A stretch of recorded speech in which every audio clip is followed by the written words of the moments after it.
Good evening, Andy. Thank you for joining us after another victory, 3-0 at home to Bishop Stortford today.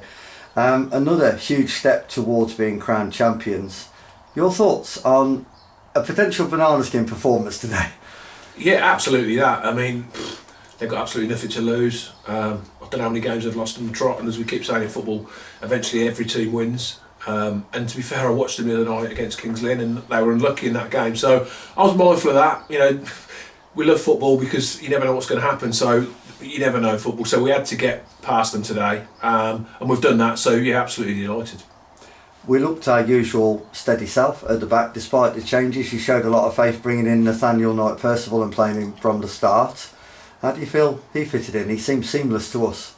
I thought he was excellent. I thought he'd done really well. To be fair to Brad, he's waited his chance, but he's got a lot going on. He's littling at him up a little bit last night. He didn't feel he was 100%, so that made it easy. Nat had come in to sort of give us some cover with the injuries we've got, and that was how it was always going to be. Brad had the opportunity today, but fair play to him. He wasn't quite right. He hadn't had any, he didn't feel he was going to be 100%, and he didn't want to let anyone down. So it made it an easy decision.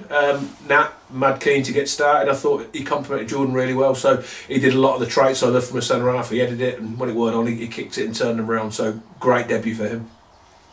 Well, I'm not sure if you're aware of this, but we actually set another for Tamworth National League North attendance record today, on my reckoning. So in the last two home games, we've had two new records. What was more impressive about today was there weren't so many away fans today. It was predominantly Tamworth fans. Do you feel that the squad have done enough today to send those new fans away, wanting to come back and see more? Yeah, I'd like to think so. If we've got a criticism over the last couple of years, probably when we've had good crowds in, we haven't always delivered. The Nuneaton game we was playing well until that was obviously stopped, but in general we haven't always delivered.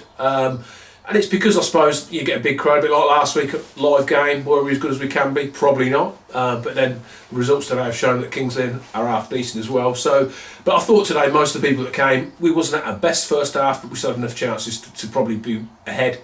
And then second half, I thought we showed what we're all about. Resolute, took a chance as well on the front foot, and I would like to think a lot of the people that came today would want to come back. Yeah. It did seem to be a bit of a turning point, although we could have already been ahead. But when the penalty was given to Bishop Stortford, Jazz makes the save from the penalty. It's almost like we'd scored the goal. It gave us a bit of a lift for a few minutes. Yeah, no, absolutely that. I mean, you say about key points in games, and that was a key point.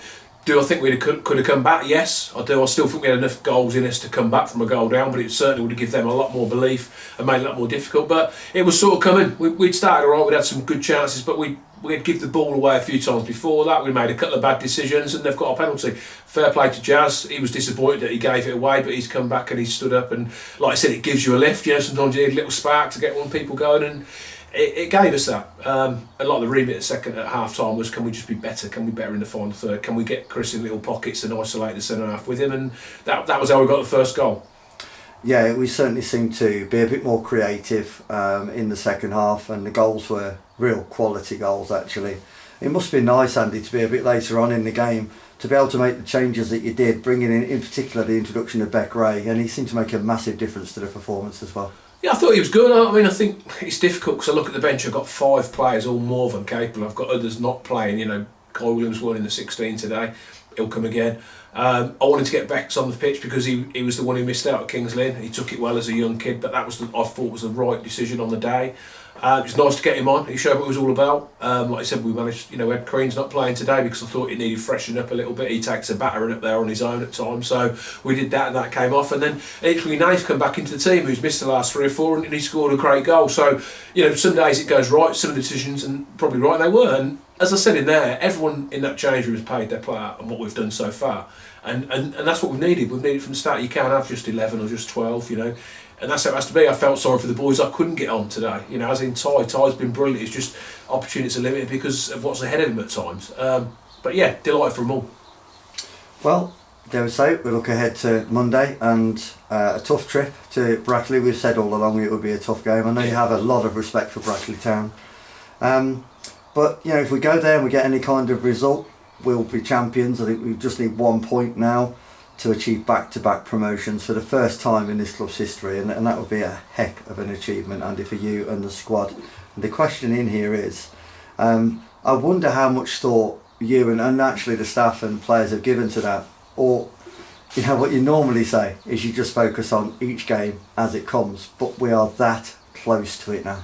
Yeah, of course we are. For me, my focus was on today. I picked a team not got nothing to do with Monday whatsoever. It was about getting 3 points, because if we hadn't, it makes everything else more difficult. So we've got over the first hurdle, which was today. We can go into Monday now full of confidence. Yes, they're a good team. Yes, for me, they're one of the best teams in the league, and we're going away from home, so it's going to be tough. But we have to find a way to get a point in the next 4 games, and that's with everyone else, the other teams around us, obviously Chorley now winning every game. So it's in our hands, which is exactly how I wanted it to be. We'll enjoy tonight because the lads have been brilliant. They've got a couple of days, then we'll go Monday. We're going to have to be at our best again to get another result, but they'll be prepared. We'll go there full of hope, loads of effort, and looking to, like you say, rewrite the history books. Absolutely. Andy, as always, thank you very much for your time. Cheers, thank you.